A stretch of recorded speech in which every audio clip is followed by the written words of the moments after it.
नहीं होते तो आज ये दैत्य हमें मार ही डालता। इस प्रकार से वृंदावन में भ्रमण करते हैं और कंस के द्वारा भेजे गए दैत्यों का उद्धार करते हैं भगवान। आज कन्हैया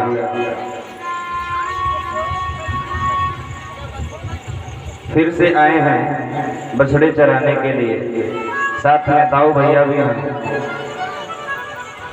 बकासुर नाम का दैत्य बकुले के रूप में आकर के बैठा है। भगवान समझ गए कि मामा जितने भी खिलौने भेजेगा ये खिलौने मुझे रास नहीं आएंगे, पसंद नहीं होंगे, मैं इन्हें तोड़ दूंगा। आज दाऊ भैया आगे हैं, दाऊ भैया आगे हैं। जैसे बकासुर ने देखा, अपनी चोंच को जमीन पर टिका दिया और ऊपर की चोंच को आसमान में छुआ दिया। सारे गोप ग्वाल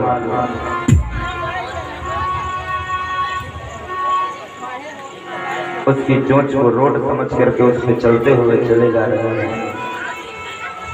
भगवान ने कहा कि रुको, यह कोई सुंदर मार्ग नहीं, यह दैत्य है। दाऊ भैया ने जैसे सुना,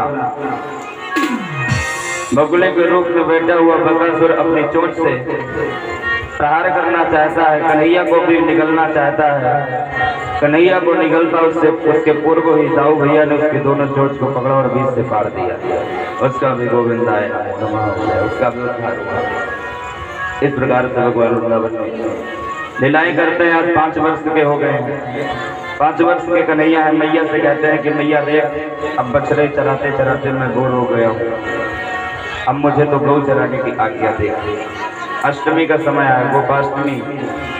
आज भी हम आप मनाते हैं गोपाष्टमी। वृंदावन में तो बड़े धूमधाम से मनाई जाती है। अष्टमी के दिन मैया ने भगवान को गोपाल बना दिया, गौचारण का आदेश दे दिया। बोलिए गोपाल भगवान की जय हो।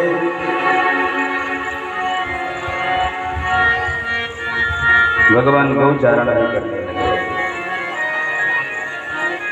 गौचारण करते हैं, वृंदावन में विचरण करते हैं। एक दिन कन्हैया गोचारण करते करते सुदूर निकल गए।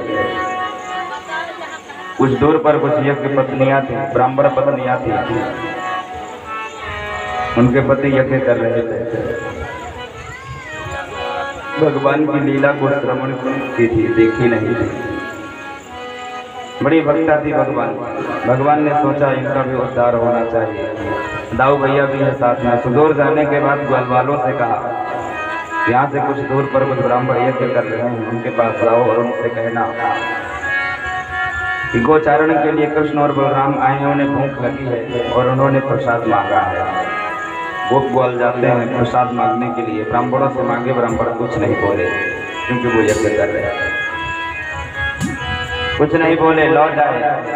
भगवान से कहा, रोने लगे। कहा प्रभु उन्होंने आपको प्रसाद नहीं दिया है। कहा मेरा नाम बताया। कहा जी।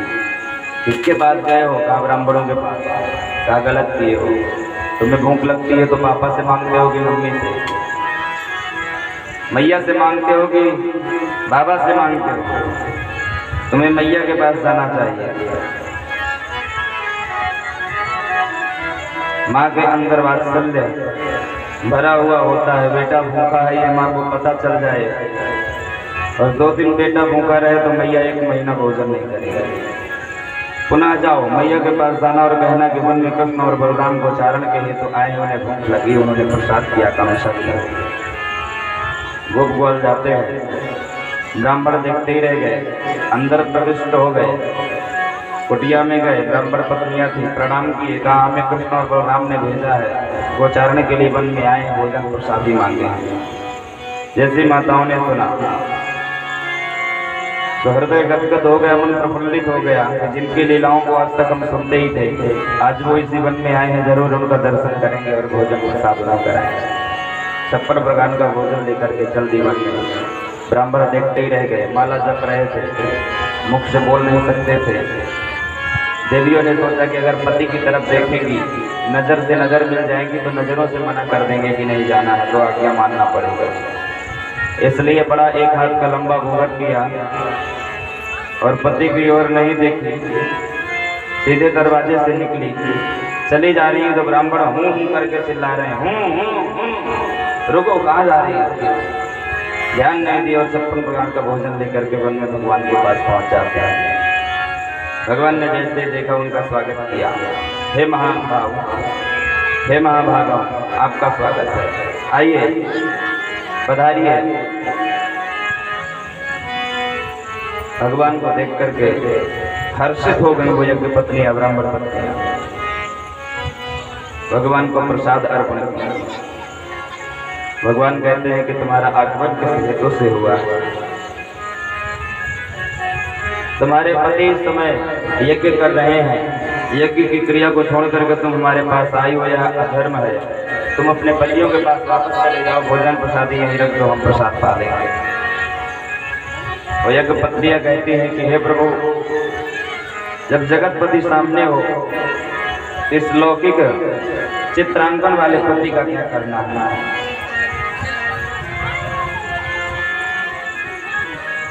उन देवियों ने कहा, प्रभु हमारी इच्छा है कि हम अपने हाथों से आपको भोजन कराएं। भगवान ने उनकी इच्छा को पूर्ण किया, प्रसाद पाए और वो ब्राह्मण पत्नियां भगवान का आशीर्वाद लेकर के वापस चली आती हैं। और जैसे वापस आती हैं तो उनके पति उनके चरणों में गिरने लगते हैं तो पीछे हट जाती हैं। कहा, धन्य हो देवी, जिसका भजन करते हैं, हम यज्ञ करते हैं, सब करते हैं, माला जपते हैं, वो कभी हमारे ध्यान में भी नहीं आता है। और धन्य हो तुम जो उनका दर्शन करके चली आई, उनको भोग खिला करके आ गई। तुम तो हमारी गुरु हो।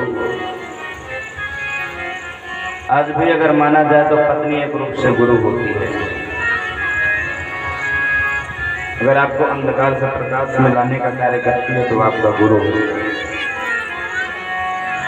इस प्रकार से भगवान ने पत्नियों का भी उद्धार किया।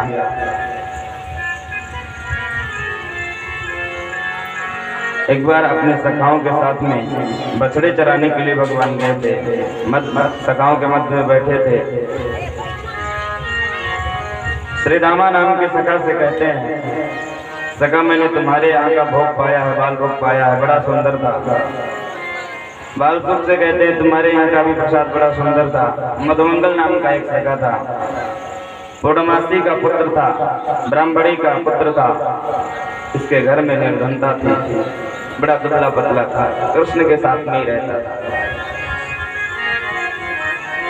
भगवान ने कहा, मधुमंगल मैं तुम्हारे यहाँ का कोई प्रसाद अभी तक नहीं पाया। मेरी इच्छा है कि तुम अपने यहाँ से बाल भोग लेकर के और आज मैं उसी बाल भोग को करूँगा। मधुमंगल दौड़ा दौड़ा जाता है, मैया से कहता है, मैया कन्हैया ने कहा है कि मैं तुम्हारे यहाँ का प्रसाद करूँगा, ग्रहण करूँगा, जो कुछ भी हो मुझे दे दो। मैया ने कहा, लाला 3 दिन से घर में कुछ भी नहीं बना है, 3 दिन की बासी कढ़ी रखी है, देख लो, अगर अच्छी हो, दुर्गंध ना आती हो तो उसी को ले जाओ। मधुमंगल ने उस कढ़ी को लिया और दौड़ा हुआ वन में आया। कन्हैया के समीप पहुंचने वाला था कि मन में विचार करने लगा, अरे ये नंद का लाला है, लाला गाय है, दूध दही मक्खन मिश्री खाने वाला है, 3 दिन की बासी कढ़ी को खाएगा तो कहीं बीमार ना हो जाए। सखा के लिए इतना प्रेम और प्यार देख करके उसके मन में विचार आया कि इस कढ़ी को मैं ही पी जाऊंगा, क्योंकि बड़ा नटखट है, अगर इसे मैं कहीं छुपा दूंगा तो ढूंढ निकालेगा। मधुमंगल ने उस घड़े को अपने मुख से लगाया और सारी कढ़ी को गटगटाने लगा। गट गट की आवाज़ भगवान के कानों तक गई। भगवान दौड़ करके जहाँ से आवाज़ आ रही थी वहाँ आए। जब तक भगवान आते उसके पहले सारी कढ़ी खत्म हो गई थी। मधुमंगल ने उस घड़े को उठाया और पटक दिया। जैसे ही पटका भगवान सामने खड़े हो गए। अरे मधुमंगल तूने ये क्या किया, मेरे नाम की सारी कढ़ी खा गया, मुझे नहीं पता था कि तू इतना स्वार्थी है। तुरंत भगवान उस टूटे हुए घड़े के टुकड़े को उठाए, उसमें घड़ी लगी थी, उसे चाटने लगे। मधुमंगल जल्दी जल्दी पी रहा था, उसे मुख से होकर के छाती में पेट में कढ़ी गिराई थी। भगवान उसे चाटने लगे, उसके मुखमंडल में लगी हुई कढ़ी को चाटने लगे। आकाश में दृश्य ब्रह्मा जी देख रहे थे, आश्चर्यचकित हो गए, क्या ये ब्रह्म जो तुक्ष मानव के होठों में लगी हुई कढ़ी को चाट रहा है, ये ब्रह्म तो नहीं हो सकता। परीक्षण करने के लिए भगवान के बाल बाल और वस्त्रों का हरण करने की बात है। 1 साल तक अपने पास रखे। भगवान को पता चला कि मेरे ग्वाल बाल बछड़ों का हरण हो गया है, तो जितने ग्वाल बाल थे, जितने बछड़े थे, उतने ही रूप में भगवान परिवर्तित हो गए। आज से गाय दूध दुगना देने लगी, माताएं अपने बच्चों को प्रेम अधिक देने लगी। 1 वर्ष तक यह सिलसिला चलता रहा। ब्रह्मा जी से रहा नहीं गया। ब्रह्मा जी ने सोचा कि अब जाकर के देखूं कि पृथ्वी पर क्या हो रहा है। अगर वो ब्रह्म होगा तो रोता नहीं होगा, अगर ब्रह्म नहीं होगा तो रो रहा होगा, बिलख रहा होगा अपने बच्चों और सखाओं को न पाकर। जब तक ब्रह्मा जी देखने आते, ब्रह्मलोक को छोड़े ही थे कि इधर भगवान ब्रह्मलोक पहुंच गए ब्रह्मा का भेष बना करके। और ब्रह्मा के द्वारपालों से कहा कि देखो आजकल बहुत सारे ठगिया बाबा घूम रहे हैं, सब हमारे ही भेष बना करके घूमते हैं कि हम ब्रह्म हैं, हम तपस्या के लिए अंदर बैठ रहे, ध्यान में बैठ जाएंगे, अगर कोई दूसरा ब्रह्म बन करके है तो अंदर मत आने देना। ऐसा कह करके ब्रह्मा के आसन पर, ब्रह्मा की गद्दी में भगवान बैठ गए। और ब्रह्मा जी इधर देखने के लिए आए तो उतने ग्वाल बाल उतने ही बछड़े। वहां से लौट करके यहाँ देखे, अपने यहाँ तो इनके यहाँ भी वैसे ही है। फिर नीचे गए, भगवान की सत्ता को समझ गए, ब्रह्मलोक आए। द्वारपालों ने मना कर दिया, अरे चलिए कहाँ गुस्सा चला रहा है। अरे कहा भांग पी रखी है क्या, हम तुम्हारे पितामह ब्रह्मा हैं। कहा बिल्कुल गलत बात है, आजकल बहुत डाकू साधु बन करके घूमते हैं, हमारे ब्रह्मा तो अंदर बैठे हैं, ध्यान कर रहे हैं। ब्रह्मा जी ने ध्यान लगा करके देखा तो वही काला काला मुरली वाला आसन पर बैठा हुआ मुरली बजा रहा है। ब्रह्मा जी ने कहा कि अपने ब्रह्मा से कहो को हमें दर्शन तो देते। द्वारपाल जा करके कहते हैं तो भगवान ने कहा कि उन्हें अंदर आने दें। अंदर जाते हैं ब्रह्मा जी, 40 श्लोकों में भगवान की स्तुति करते हैं। भगवान ने ब्रह्मा की गद्दी को छोड़ दिया, वापस चले आए। ब्रह्मा ने भगवान के ग्वाल बालों को छोड़ दिया। आज 1 वर्ष के बाद ग्वाल बाल और बछड़े जब अपने घर जाते हैं तो पूर्व के कृत्य को, बकासुर के वध को आज कहते हैं। उनकी माताएं सुनकर के दंग रह जाती हैं कि जो कृत्य 1 वर्ष पूर्व हुआ था उसे आज कह रहे हैं, क्योंकि 1 वर्ष के लिए वो ग्वाल बाल सारे ब्रह्मलोक में थे और पृथ्वी का 1 वर्ष का समय बीत गया था। गौओं की इच्छा हुआ करती थी कि अगर कृष्ण हमारा बच्चा होता, बछड़ा होता तो हमें कितना आनंद मिलता। ब्रजांगनाओं के मन में भी यही भाव हुआ करता था कि अगर कृष्ण हमारे यहाँ पैदा हुआ होता तो हमें कितना आनंद मिलता। भगवान सबके मन की जानने वाले, सबको आनंदित करते हैं। इस प्रकार से ब्रज में अनेकों लीलाएं करते हैं। माखन चोरी की लीला करते हैं, घर घर माखन चुराने के लिए जाते हैं। भगवान के नाम का माखन ब्रजांगनाएं अपने मुख्य दरवाजे पर रख दिया करते थे। भगवान जाते हैं, माखन खा करके चले आते हैं। एक नई बहुरिया आई थी, मन में विचार किया कि कृष्ण कहीं का भगवान थोड़ी ना है कि उसके नाम का माखन निकाल करके रखे। मैं बिल्कुल नहीं निकालूंगी। सासू ने कहा था कि निकाल देना बहू, पर वो नहीं निकाली। भगवान उसके घर चले गए। उसके घर में जाते हैं, स्वप्न में सो रही थी। स्वप्न में उससे कहा कि मेरे नाम का मक्खन कहाँ है, तूने मुझसे बैर किया है, मैं तुझे दंड दूंगा। प्रातः काल जब उठती है तो वह स्वप्न सासू माँ से कहती, सासू माँ कहती है कि बहू अवश्य तूने उसके नाम का मक्खन नहीं निकाला, वो मक्खन नहीं पाया होगा तो रात्रि में तेरे पास आया होगा, भयावह दृश्य दिखा रहा था, उसके नाम का मक्खन निकाला कर। बहू ने कहा वो कृष्ण कैसा है, मैं उसे देखूंगी। कृष्ण को देखने के लिए मैया यशोदा के घर जाती है और बहाना बना करके गई थी। कहा यशोदा मैया मक्खन निकालना है, मेरे घर की मथानी नहीं मिल रही है, अपनी मथानी दे दो। कन्हैया बाहर आते हैं। कहा मैया बिल्कुल मथानी मत देना, यह ब्रज की बड़ी दुष्टा गोपी है, ये ब्रज की बड़ी दुष्टा गोपी है, इसे मथानी मत देना। ये अपनी मथानी रखी है, ये हमारी मथानी ले जाएगी और कह देगी तू दे गई हूँ, देगी नहीं है, ये चोर है। भगवान की ऐसी मधुर दोस्ती वाणी को सुन करके वो गोपी गदगद हो जाती है, मथानी लेकर के चली आती है। सासू जब देखती है कि घर में 2-2 मथानी है तो सासू ने उससे बहुत भला बुरा कहा कि दूसरे के घर में इस तरह से मांगने के लिए नहीं जाया जाता है, जब अत्यंत आवश्यकता हो तब जाए। कोई ना कोई बहाना बना करके ब्रज की सारी गोपियां जाती हैं नंदरानी के पास, उलाहना लेकर के जाती हैं। हे नंदरानी, तुम्हारा लाला आता है, असमय में हमारे बछड़ों को खोल देता है, सारा दूध पी लेता है बछड़ा, दूध नहीं होता, हमारे बच्चे भूखे रह जाते हैं। कभी कभी तो ये हमारे बच्चों को उठा करके पटक देता है। बड़ा नटखट है, चोर है, माखन को चुराता है। एक बड़ी चालाक गोपी थी, उसने कहा देखता हूँ कि मेरे यहाँ वो चोरी कैसे करेगा। छीके में जहाँ मक्खन रखा रहता था उसके नीचे घंटी लटका दी और कहा जैसे ही मक्खन को चुराएगा घंटी बच जाएगी, पकड़ लूंगी।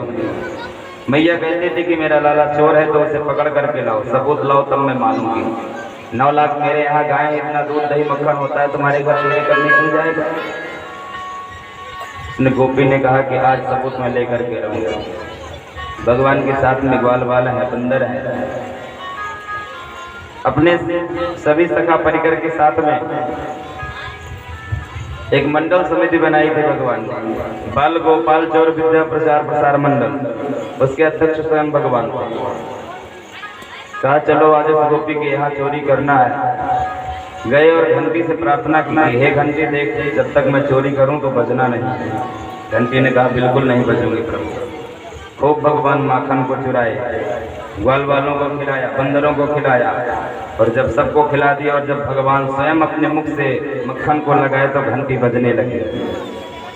जैसे ही घंटी बजी दौड़ करके गोपी आती है, कन्हैया को पकड़ लेती है और कहा आज बताती हूँ यशोदा को। कहती है ना कि मेरे लाला चोर नहीं है, सबूत लाओ। भगवान ने कहा कि देख भाभी, तूने मुझे पकड़ा है, अच्छी बात है, लेकिन जरा रुक, मैं इस घंटी से तो 2 बात कर लूँ। भगवान घंटी से कहते हैं कि घंटी, मैंने तुझे कहा था कि तू बजना नहीं, आखिर तू बच क्यों गई? वो घंटी कहती है कि भगवान, वो घंटी कहती है कि प्रभु, वो घंटी बड़ी अभागन होगी जो भगवान के भोग लगने पर बजे ना। अगर मैं आज बजती ना तो मैं जग में अभागन कही जाती, इसलिए मैं अपने आप को बड़भागन बनाने के लिए आपके भोग लगने पर बच गई। वो गोपी पकड़ करके कन्हैया को मैया के पास ले जा रही थी। कन्हैया ने लीला रची। रास्ते में उसका पति आ रहा था पीछे से, भगवान ने उसके पति को बुलाया, कहा भैया इधर आओ। पति को पास से बुलाया और उस भाभी से कहा भाभी देख, तो मेरा ये हाथ बहुत देर से पकड़े, इसमें दर्द हो रहा है, ले मेरा दूसरा हाथ पकड़ ले, इसे छोड़ दे। बड़ी तीव्र गति से वो गोपी चली जा रही थी। कहा चल ठीक है, दूसरा हाथ दे। भगवान ने दूसरा हाथ उसके पति का बढ़ा दिया, अपना खींच लिया। वहां से 9 तो 11 हो गए, अपने महल आ गए भगवान। गोपी अपने पति का हाथ पकड़े हुए दौड़ी दौड़ी चली आई नंदरानी के यहाँ। आवाज लगाया, अरे नंदरानी, अरे यशोदा, बाहर निकल, देख आज मैं सबूत लेकर के आई। तो कहती है ना मेरा लाला चोर है, तुमसे पकड़ करके दिखाओ। देख पकड़ करके लाई। जैसे नंदरानी बाहर आती है, आई और देखी ये अपने पति का हाथ पकड़ी है और कह रही है कि देख मैं तेरा लाला पकड़ के लाई। इतने में यशोदा रानी हंसते हुए कहती हैं कि अरे गोपी, तो बावरी हो गई है, तो पागल हो गई है, जरा पीछे मुड़ करके तो देख। जैसे पीछे मुड़ करके देखती है तो उसके पति का हाथ है। अपने पति का हाथ देख करके झट से छोड़ देती है, घूंघट गिरा लेती है, शर्मा करके भाग जाती है। इस तरह के ब्रज में अनेकों अनेक लीलाएं कर रहे हैं भगवान। आज कन्हैया विचार कर रहे हैं कि यमुना का जल दूषित है, इसे भी पवित्र करना चाहते हैं। भगवान की गौएं यमुना के जल को पी ली, मूर्छित हो गई, अमृत बरसलाई दृष्टि से भगवान ने उन्हें सचेत किया। आज भगवान ताऊ भैया को साथ में नहीं लिए। तो जानते हैं कि ताऊ भैया को लेके जाऊंगा तो यमुना जी में जो कालिया नाक रहता है उसे मैं नाप नहीं पाऊंगा, क्योंकि ताऊ भैया से सावधानी है और एक ही जाति का होने के कारण ताऊ भैया उसे कभी नापने का आदेश नहीं देंगे। बड़े हैं, उनके आदेश के विरुद्ध मैं कार्य नहीं कर सकता।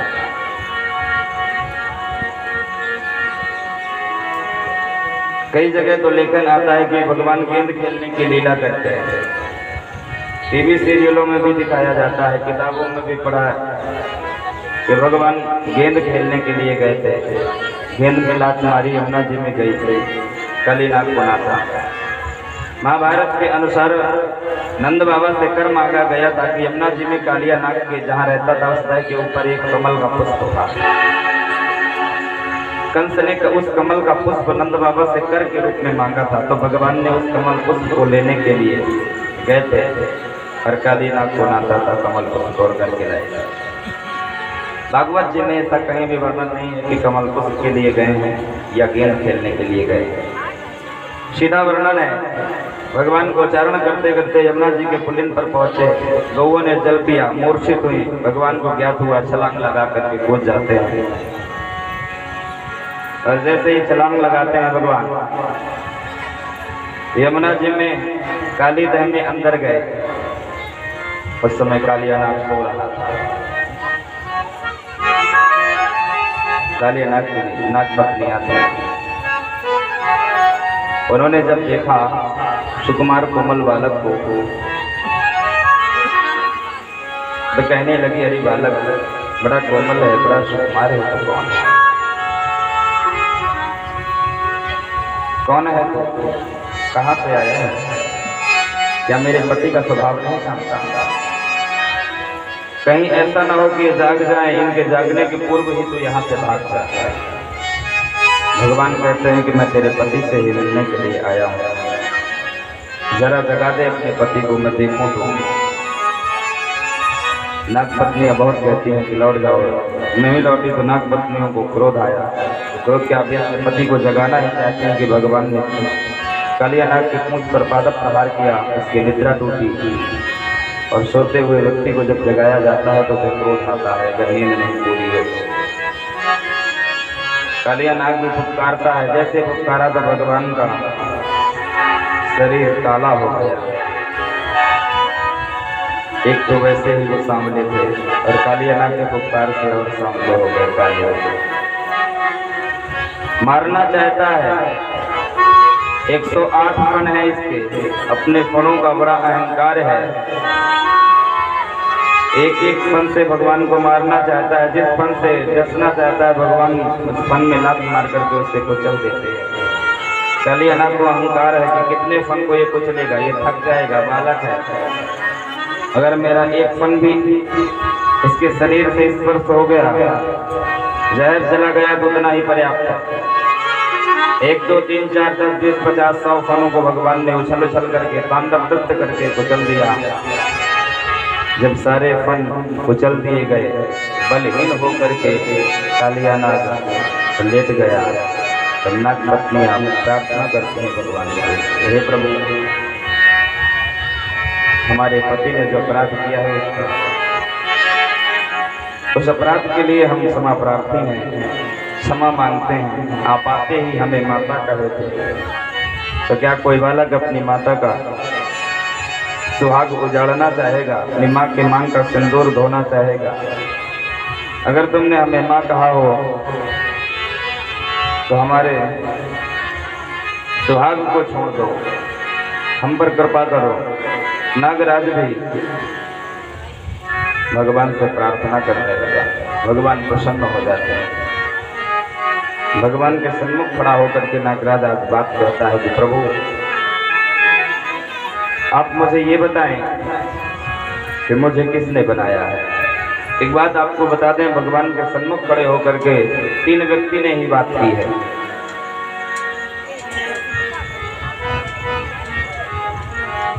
बलि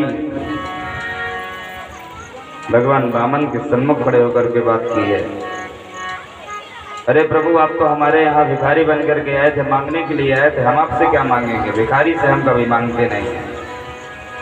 बाली राम जी के सन्मुख खड़े होकर के बात की थी कि मेरा इतना कौन सा अपराध हो गया था, इतना बड़ा कौन सा मैं अपराध कर दिया था कि मैं आपका शत्रु हो गया और सुग्रीव आपका हितैषी हो गया। और आज काली भी भगवान के सन्मुख होकर के बात कर रहा है कि प्रभु आप मुझे ये बताएं कि मुझे बनाया कौन है। भगवान ने कहा मैंने। कहा मेरा स्वभाव किसने बनाया? भगवान ने कहा मैंने। मेरे स्वभाव में जहर किसने दिया? भगवान ने कहा मैंने। तो कहा फिर मुझे मारते क्यों हैं? आप मुझे क्यों मारना चाहते हैं? मेरा क्या कसूर है? मेरा क्या दोष है? भगवान ने कहा कि देखो काली, मैंने तुम्हें बनाया, तुम्हारे स्वभाव को बनाया, तो तुम्हारे लिए निवास स्थान भी बनाया है। नागों के रहने का स्थान है रमणक द्वीप। रमणक द्वीप में सारे नाग वास करते हैं। कहा तुम्हारे लिए जो द्वीप है उस स्थान को छोड़ करके तुम यमुना के जल को दूषित करने के लिए यहाँ आ गए हो, इसलिए मैं तुम्हें दंड दिया हूँ। अगर तुम अपने प्राणों को बचाना चाहते हो, मेरी आज्ञा अगर मानना चाहते हो, तो मेरी आज्ञा है कि तुम इस काली दह को छोड़ करके रमणक द्वीप को चले जाओ, क्योंकि तुम्हारे विष के प्रभाव से यमुना का जल दूषित हो चुका है। गौ में पानी पीती हैं तो मर जाती हैं, इस दह के ऊपर से पक्षी उड़ते हैं तो बेहोश होकर के गिर जाते हैं। काली नाग ने कहा प्रभु मैं अवश्य चला जाऊंगा, लेकिन जिस डर के, जिस भय के कारण मैं यहाँ आया हूँ उसे आप विस्तार पूर्वक सुने। आपके वाहन गरुड़ हम नागों का भक्षण करते थे। हम सब नागों ने विचार किया, नागों में भी जातियां होती हैं, अलग अलग जाति के नाग होते हैं। सब नागों ने विचार किया कि अगर इस तरह से गरुड़ खाएंगे तो हम कुछ ही दिन के लिए हैं, इसलिए चलो गरुड़ से संधि कर लेते हैं। गरुड़ से संधि की और कहा कि हम हर एक जाति वाले नागों से एक नाग अमावस्या के दिन आपके पास आएगा बलि के लिए। अगर आपको स्वीकार हो तो हमारा प्रस्ताव आप ग्रहण करें। गरुड़ जी ने कहा ठीक है, कोई बात नहीं। अमावस्या के दिन नागों की बलि होने लगी। हर जाति का नाग जाता है। जब काली नाग का नंबर आया तो इसे अपने आप में बड़ा गर्व था कि सबके तो एक फन थे, मेरे 108 फन है। मैं गरुड़ से युद्ध करूंगा और उसे मार डालूंगा। उसे मार डालूंगा तो ये बलि की प्रथा बंद हो जाएगी, जब खाने वाला ही नहीं रहेगा। इस प्रकार से मैंने गरुड़ से युद्ध किया, हारने लगा। गरुड़ मुझे खाना चाहता था, मैं वहां से भागा। भागता हुआ मुझे कहीं स्थान नहीं मिला तो इस दह में आकर के मैं छिप गया। इस दह में आकर के छिप गया। इसके बाहर गरुड़ कई वर्षों तक इंतजार करता रहा, कभी तो निकलेगा ये, क्योंकि ये जलचर नहीं है तलचर है। कुछ समय तक के लिए मुझे इसमें रहने में कष्ट हुआ, लेकिन मैंने इसे आदत बना ली। जानते हैं इसे क्यों निवास स्थान बनाया है? क्योंकि बाहर बैठा हुआ गरुड़ मेरा इंतजार कर रहा था। एक दिन एक विशाल मछली ने छलांग लगाई, बाहर निकली। उस समय दुर्वासा ऋषि स्नान कर रहे थे। गरुड़ बाहर बैठा था, मछली को मुझे समझ करके गरुड़ ने निगल लिया। दुर्वासा ऋषि ने देखा तो बड़ा क्रोध आया कि अपने खाद्य को छोड़ करके अन्य पदार्थ तुमने ग्रहण किया है, जाओ मैं तुम्हें श्राप देता हूँ कि अगर यहाँ पर तुम दोबारा आओगे, कभी प्रवेश करना चाहोगे तो तुम समाप्त हो जाओगे। ये बातें मैं अंदर बैठा सुन रहा था। गरुड़ ने जब मछली को निगला, गरुड़ का भोजन है सर्प, सर्प छोड़ करके मछली खाया तो उन्हें क्रोध आया, श्राप दिए। और श्राप दे दिया तो मैं निर्भीक हो गया, मैं निडर हो गया कि अब गरुड़ यहाँ कभी नहीं आ पाएगा, क्योंकि ब्राह्मण का श्राप लग गया। तभी से महाराज मैं यहाँ निवास स्थान बना लिया। न चाहते हुए भी, कष्ट होते हुए भी मैंने यहाँ रहा। आप कहते हैं मैं चला जाऊंगा, लेकिन जाते ही गरुड़ मुझे मार डालेगा।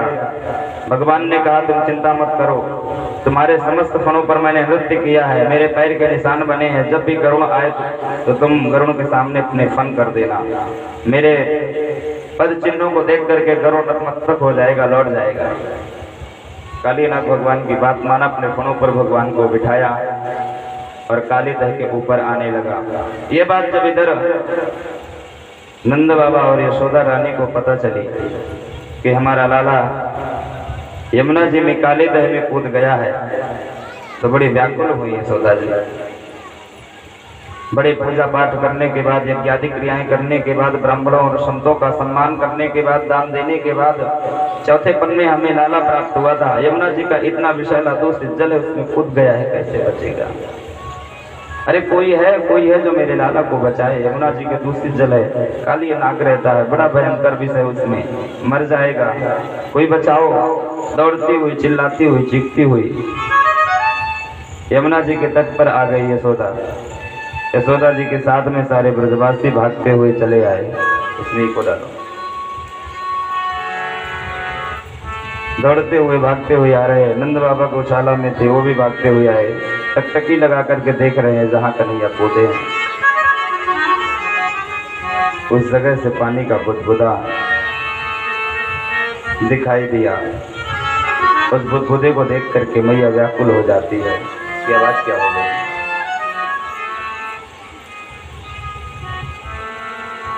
श्री राधे, श्री राधे, श्री राधे। इसका ट्रेवल का देश भर गया इसमें। श्री राधे, श्री राधे, श्री राधे, श्री राधे। उस पानी के बुदबुदे को देख करके यशोदा मैया रुदन करने लगी कि मेरा लाला नहीं बचेगा।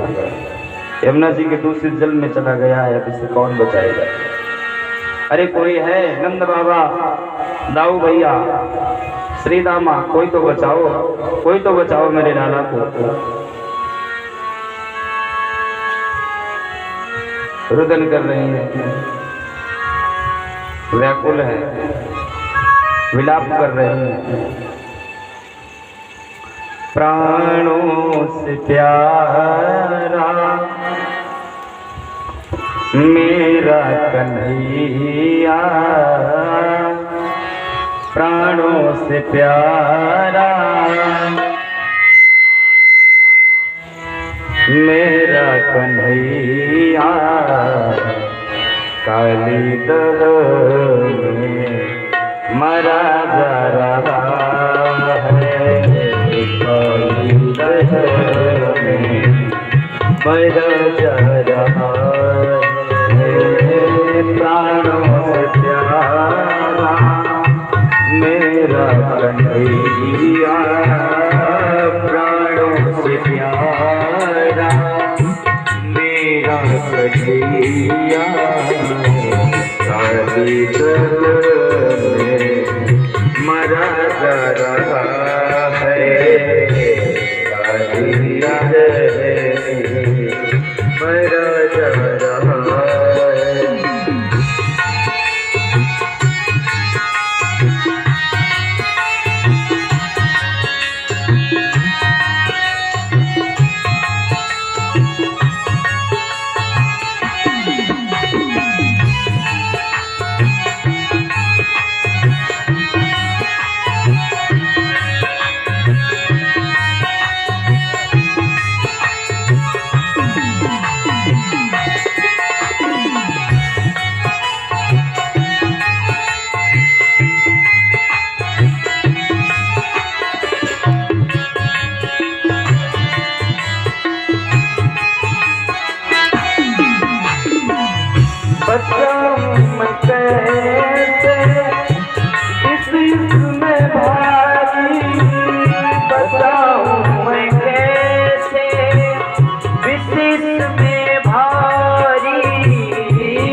कन्हैया तेरा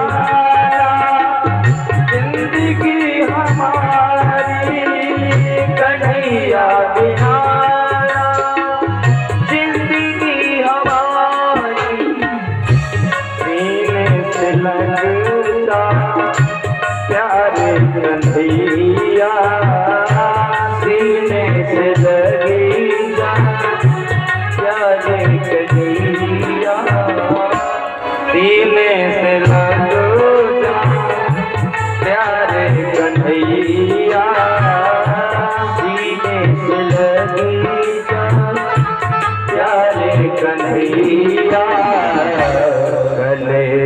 हमारा फटा जा रहा है, कलेजा हमारा फटा जा रहा है। प्राणों से प्यारा मेरा कन्हैया, प्राणों से प्यारा मेरा कन्हैया, काली लहरों में मरा जा रहा है, काली लहरों में मरा जा रहा है।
सीने से लग जा आजा कन्हैया, सीने से लग जा, कलेजा हमारा फटा जा रहा है, कलेजा हमारा फटा जा रहा है। प्राणों से प्यारा मेरा कन्हैया, प्राणों से प्यारा मेरा कन्हैया, प्राणों से प्यारा मेरा कन्हैया, काली लहरों में मरा जा रहा है, काली लहरों में मरा जा रहा है, काली लहरों में मरा जा रहा है, काली लहरों में मरा जा रहा है।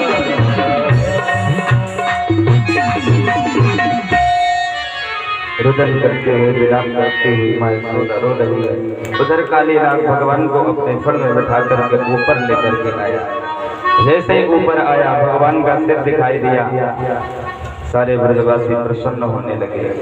नीचे कालीनाग को देखा तो मैया का वात्सल्य उमड़ आया। घर से मैया चिल्लाती है, अरे लाला भाग भाग, ये नाग है भाग।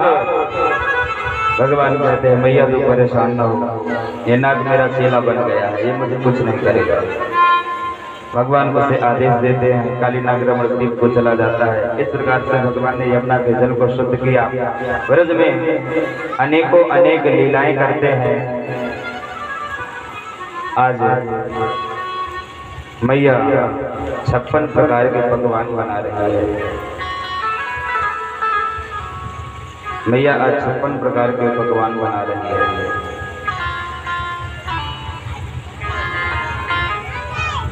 नंद बाबा से जाकर के भगवान पूछते हैं, बाबा आज क्या है, भगवान क्यों बन रहे हैं? बाबा ने कहा,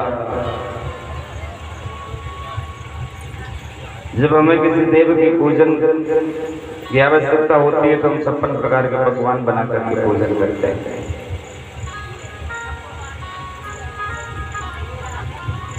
इसलिए 56 प्रकार के पकवान बनाए जाते हैं।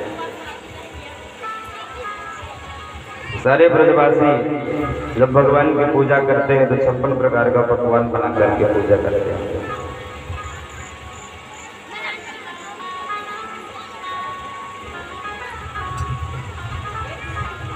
इस प्रकार से ब्रज में रह करके भगवान अनंतों अनंत लीलाएं करते हैं। एक दिन चीर हरण करके भगवान ने ब्रजांगनाओं को, गोपियों को धर्म पर चलने का मार्ग बताया है। ब्रज की गोपियां हैं, कार्तिक का महीना है, यमुना जी में स्नान करने के लिए जाती माँ भगवती कात्यायनी की बालू की मूर्ति बना करके प्रार्थना करती और वरदान में भगवान को पति रूप में मांगती। जब स्नान करती थी तो अपने वस्त्रों को यमुना जी के किनारे उतार देती थी, निर्वस्त्र होकर के स्नान करती थी। भगवान को पता चला, भगवान ने कहा धर्म कर रही है, उनकी निवृत्ति है तो भगवान 5 वर्ष के हैं। जब वो स्नान कर रही थी भगवान ने उनके वस्त्रों को उठाकर के कदम के वृक्ष पर चढ़ गए। लोगों के मन में भ्रांति हो जाती है कि भगवान ने चीर हरण किया, गोपियों के वस्त्रों को चुराई, गलत है। तो बंधुओं, जो भी भगवान की लीलाओं पर शंका करता है, उद्रक करता है, वह अधर्म करता है, पाप करता है। भगवान की प्रत्येक लीला में जनमानस का कल्याण छिपा हुआ होता है और सामर्थ्यवान को कभी कोई दोष नहीं लगता है। और फिर भगवान अगर वस्त्र भी चुराए हैं तो अपनी पत्नियों के ही चुराए हैं, और पत्नियों के वस्त्र चुराने में कोई दोष नहीं लगता है, क्योंकि वो गोपियां कात्यायनी से ही वरदान मांगती थी कि कात्यायनी महामाये महायोगिन्यधीश्वरी नंद गोप सुतम देहि पतिम में कुरुते नमः। हे भगवती कात्यायनी, प्रसन्न होकर के अगर हमें कुछ देना चाहो तो नंद का लाला पति रूप में दे। और ज्ञान दृष्टि से गोपी है जीव और वस्त्र है अविद्या और कृष्ण है परमात्मा। कृष्ण रूपी परमात्मा ने जीव रूपी गोपी के अविद्या रूपी वस्त्रों का हरण किया है, और जब तक पास में अविद्या रहेगी तब तक परमात्मा का मिलन नहीं हो सकता। इसलिए भगवान ने चीर हरण की लीला की है।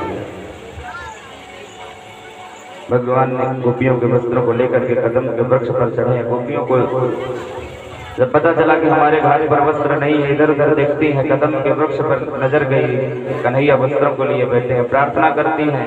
भगवान ने कहा कि एक एक करके आओ और अपने वस्त्र ले जाओ।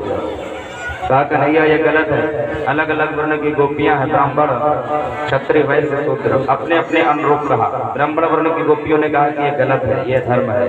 क्षत्रिय वर्ण की गोपियों ने कहा कि हमारे वस्त्र में दे दो, नहीं हम राजा से शिकायत करेंगे। वैश्य वर्ण की गोपियों ने कहा कि हे कन्हैया तुम जो कहोगे हम वही करेंगे, हमारे वस्त्र में दे दो। शूद्र वर्ण की गोपियों ने कहा कि हम तो तुम्हारी दासी हैं, श्याम सुंदर, श्याम सुंदर दे दास्या स्वयं किंकरवाणी थे, हमारे वस्त्र हमें दे दो। इस प्रकार से अपने अपने वर्ण के अनुसार गोपियों ने अपने वस्त्रों को मांगा। भगवान ने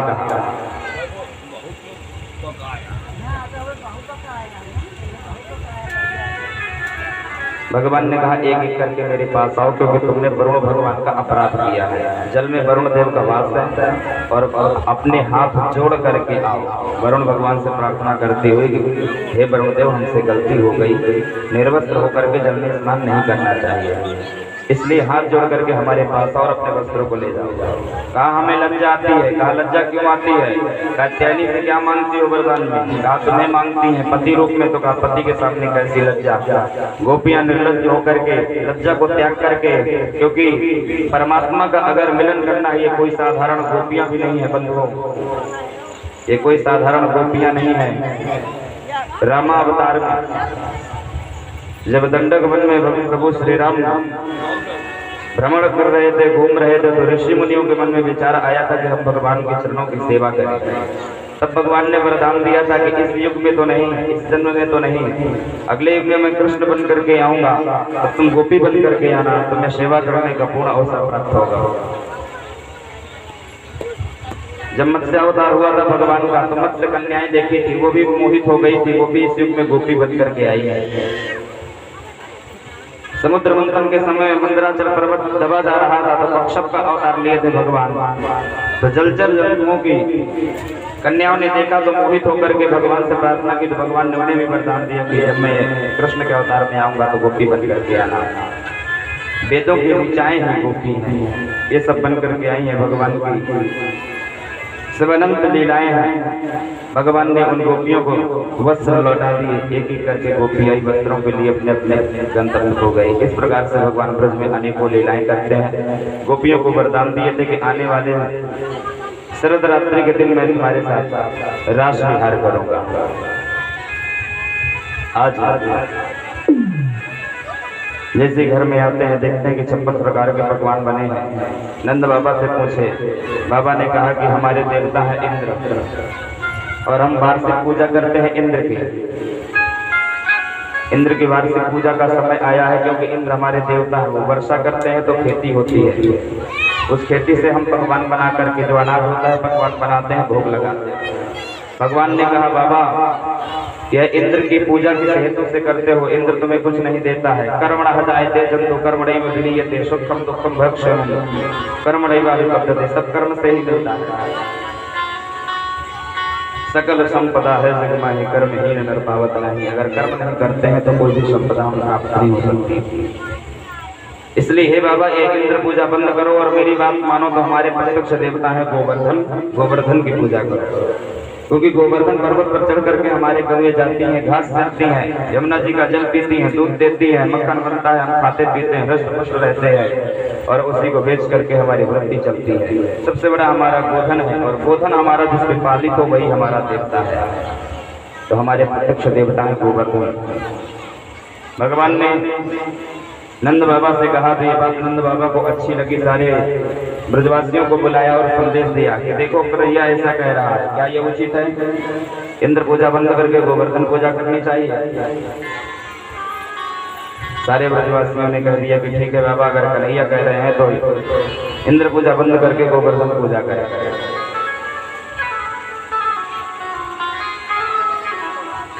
सबके घर में 56 प्रकार के पकवान बने हुए हैं। भगवान ने कहा कि तुम्हें इंद्र पूजा की विधि पता है, मुझे गोवर्धन पूजा की विधि पता है। वृंदावन से गोवर्धन की दूरी है 7 कोस की, 7 कोस के ही गोवर्धन है और आप 7 वर्ष के भगवान।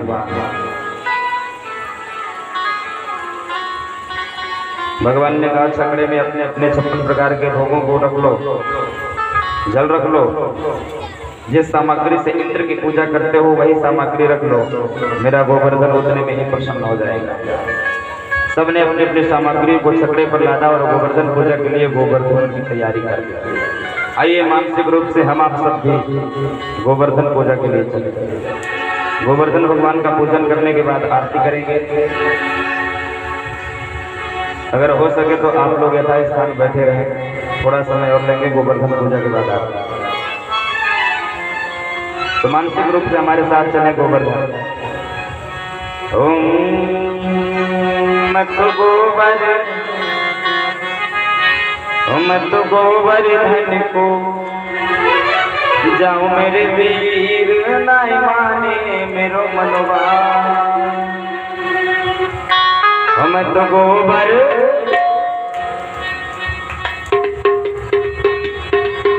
गोवर्धन को जाओ मेरे वीर, मैं तो गोवर्धन को जाओ मेरे वीर, नाय माने मेरो मनवा। मैं तो गोवर्धन को जाओ मेरे वीर, नाय माने मेरो मनवा। मैं तो गोवर्धन को जाओ मेरे वीर, नाय माने मेरो मनवा। नाय माने मेरो मनवा, सत्य नाय माने कारू मनवा। नाय माने मेरो मनवा, नाय माने मेरो मनवा। नाय माने मेरो मनवा, सत्य नाय माने कारू मनवा। नाय माने मेरो में रुकना मैं तो गोवर्धन को गोवर्धन को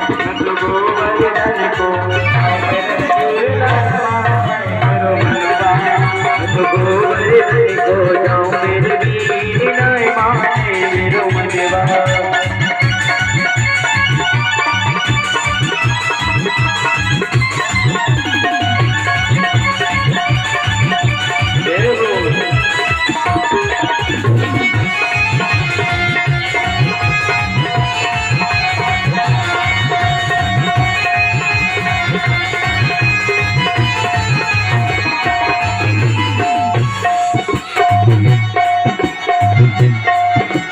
सात कोस की जय परिक्रमा सात कोस की जय परिक्रमा सात कोस की जय परिक्रमा सात कोस की जय परिक्रमा सात कोस की जय परिक्रमा सात कोस की जय परिक्रमा सात कोस की जय परिक्रमा सात कोस की जय परिक्रमा सात कोस की जय परिक्रमा सात कोस की जय परिक्रमा लोग भाग्य का भी दर्शन करें भगवान की बाल तला अपने बाल तलाओं के सामने भगवान गोवर्धन को जवानी के लिए ले जा रहे हैं। बड़ा सुंदर दर्शन है। सात कोस की जय परिक्रमा सात कोस की जय परिक्रमा सात कोस की जय परिक्रमा सात कोस की जय परिक्रमा तुमानत गंगना हाय माने मेरो मनवा तुमानत गंगना दिनोय माने मेरो मनवा गोवर्धन को जाऊं मेरे नाय माने मेरो मनवा गोवर्धन को जाऊं मेरे नाय माने मेरो मनवा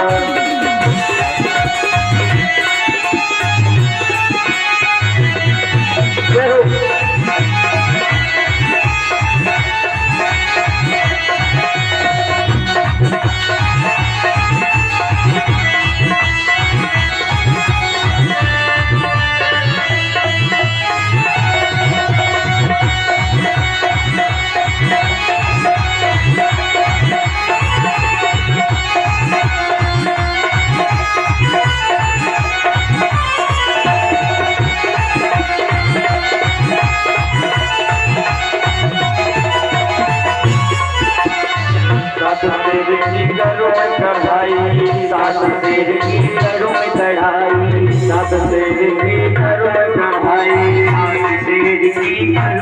चढ़ाई सात शेर की करूं मैं चढ़ाई सात शेर की करूं मैं चढ़ाई सात शेर की करूं मैं चढ़ाई सात शेर की करूं मैं चढ़ाई सात शेर की करूं मैं चढ़ाई सात शेर की करूं मैं चढ़ाई राम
पुण्य को अचमन करके पुण्य को अचमन करके पुण्य को अचमन करके पुण्य को अचमन करके पुण्य को अचमन करके पुण्य को अचमन करके पुण्य को अचमन करके पुण्य को अचमन करके पुण्य को अचमन करके पुण्य को अचमन करके गुजरत गुजरत चढ़ा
मैं तो मेरा घूमने लगा मेरे दिल नहीं माने लो तो तेरा घूमने लगा मेरे दिल नहीं माने लो मैं तो बड़े मेरे दिल नहीं माने लो मैं तो बड़े मेरे दिल नहीं माने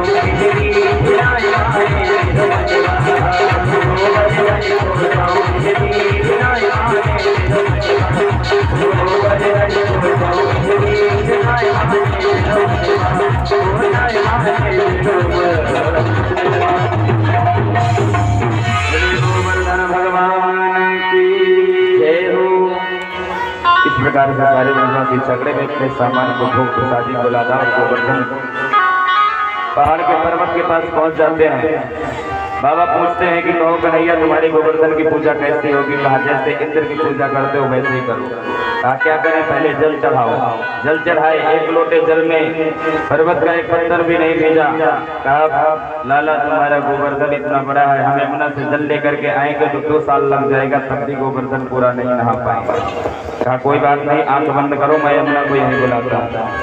आंख बंद के भगवान ने मानसी गंगा को वहीं प्रकट कर दिया। बोले मानसी गंगा की जय। आज भी गोवर्धन में मानसी गंगा का दर्शन होता है। कहा अब खूब जल लो और खूब नहलाओ विधिवत पूजन को। सारे ब्रजवासी विधिवत भगवान का पूजन करते। कहा भोग लगाओ। भोग लगाने लगे तो भगवान के ही सदृश एक पर्वत के पत्थर को भगवान ने दिखा दिया। कहा कि ये गोवर्धन का मुख है, यहाँ खिलाओ। सब प्रसाद खिलाने लगे और वो पत्थर के अंदर जाने लगा, मानो भगवान स्वयं प्रकट होकर के खा रहे हैं। कुछ ब्रजवासी ग्वाला कहते हैं कि देखो ना भैया, हमारे कृष्ण के ही जैसे इनके गोवर्धन भी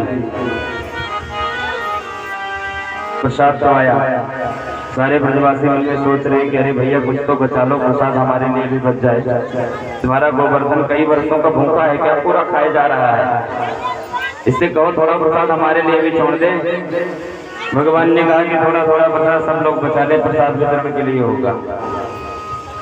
कहा सब हमारे गोवर्धन की पूजा की हो, अब परिक्रमा लगाओ। 7 वर्ष की परिक्रमा है। कहा सब लोग मिल करके परिक्रमा लगाओ और वरदान ले लो गोवर्धन भगवान से। तो आइए हम आप भी परिक्रमा लगाते हैं, आप भी करें और वरदान क्या होगा। आइए भगवान से, प्रभु से एक ही वरदान की आकांक्षा है कि प्रभु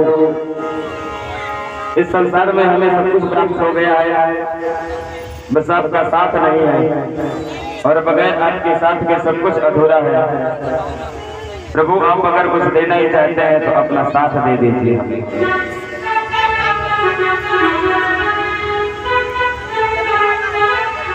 ओ मेरे सिर पर रख गिरधारी,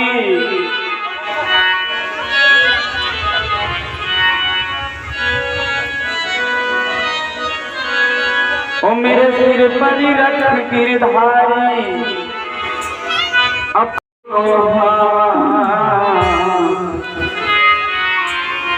देना है तो दीजिए जन्म जन्म का साथ। देना है तो दीजिए जन्म जन्म का साथ। देना है तो दीजिए जन्म जन्म का साथ।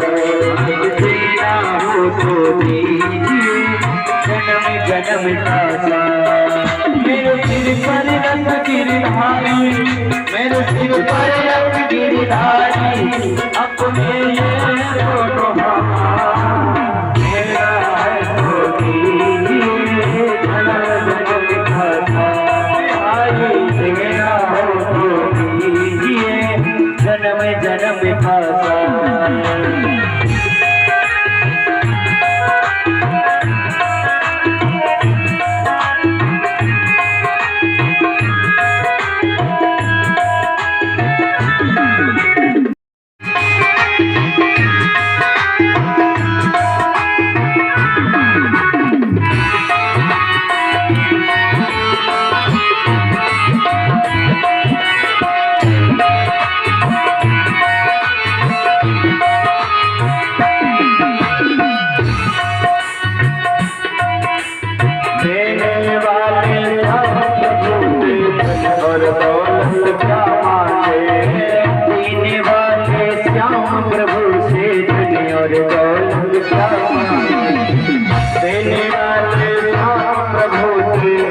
और दौलत क्या मांगे, देने वाले श्याम प्रभु से धन और दौलत क्या मांगे। प्रभु से मांगे देखो नाम और इज्जत क्या मांगे। श्याम प्रभु से मांगे और तू नाम और इज्जत क्या मांगे। श्याम प्रभु से मांगे देखो नाम और इज्जत क्या मांगे। श्याम प्रभु से और तू नाम और इज्जत क्या मांगे। मेरे जीवन में अब कर दे, मेरे जीवन में अब कर दे, मेरे जीवन में अब कर दे, मेरे जीवन में अब कर दे। तो कृपा की बरसा देना है तो दीजिए जन्म जन्म का साथ। देना दिखाता, मेरे सिर पर रंग गिरधारी, मेरे सिर पर रंग गिरधारी, मेरे सिर पर रंग बनवारी, मेरे सिर पर रंग बनवारी, अपने दोनों हाथ देना है तो दीजिए, जन्म जन्म का साथ देना है तो दीजिए, जन्म जन्म का साथ। श्याम तेरे चरणों की धूल धन दौलत से महंगी है, श्याम तेरे चरणों की धूल धन और दौलत बहती है, श्याम तेरे चरणों की धूल धन दौलत से महंगी है, श्याम तेरे चरणों की धूल धन और दौलत महंगी है। एक नजर गिरवानी बाबा नाम जग से महंगी है, एक नजर गिरवानी बाबा नाम जग से महंगी है। मेरे दिल की तमन्ना यही है, मेरे दिल की तमन्ना यही है, मेरे दिल की तमन्ना यही है, मेरे दिल की तमन्ना यही है, सर्व सेवा तेरी दिन रात देना है तो दीजिए, जन्म जन्म का साथ देना है तो दीजिए, जन्म जन्म का साथ देना है तो दीजिए, जन्म जन्म का साथ देना हो तो दीजिए, जन्म जन्म का साथ।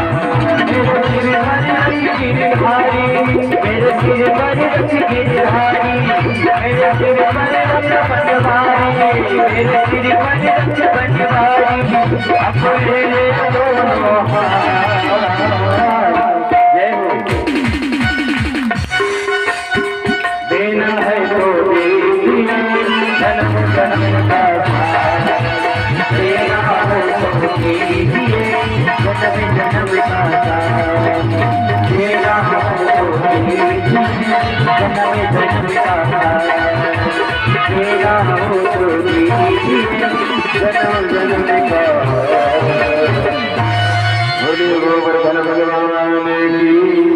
जय हो। भगवान ने भी गोवर्धन महाराज का पूजन करवाया, परिक्रमा लगवाई और वरदान करवाया। आज के पुण्य पवित्र कथा का यह विश्राम, कल तो अष्टम दिवस की कथा होगा, भगवान के विवाह की कथा होगा, भगवान के विवाह तक कथा जाएगी। इंद्र का कोप से लेकर के कंस का उद्धार और भगवान का प्रथम विवाह तक कथा जाएगी। तो विवाह में जाने के लिए हम अक्सर से वस्त्र पहन करके जाते हैं, तैयार होकर करके। तो आग्रह अनुरोध रहेगा कि आप लोग बड़े सुंदर सुंदर वस्त्रों को पहन करके आएंगे, क्योंकि भगवान की बारात जाएगी और जो भगवान की तरफ से रहेगा, जो बाराती बन करके रहेगा,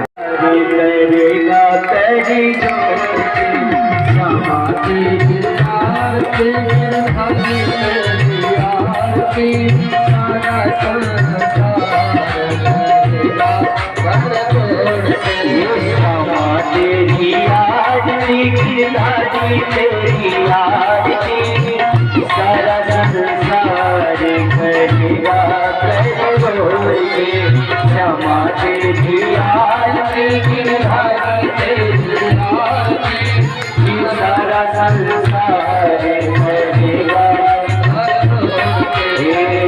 सिर पर सोना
तेरी आरती हरे तेरी आरती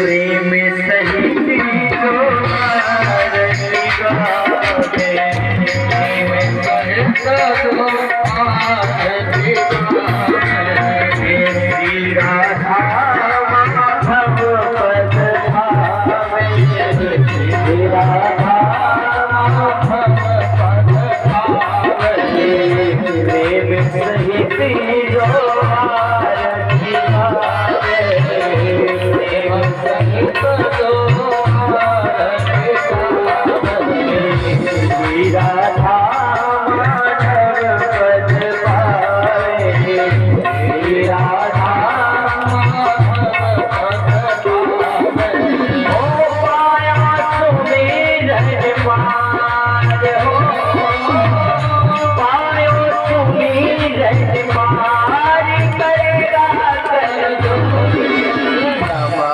तेरी आरती कन्हैया तेरी आरती जरा जलवा करेगा कर जो रमा तेरी आरती कन्हैया तेरी आरती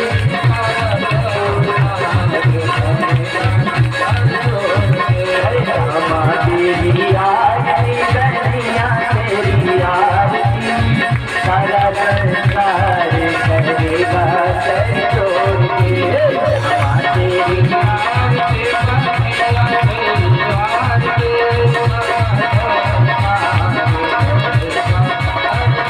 कर्पूरी गौरम करुणाम सारम गंगाधरायो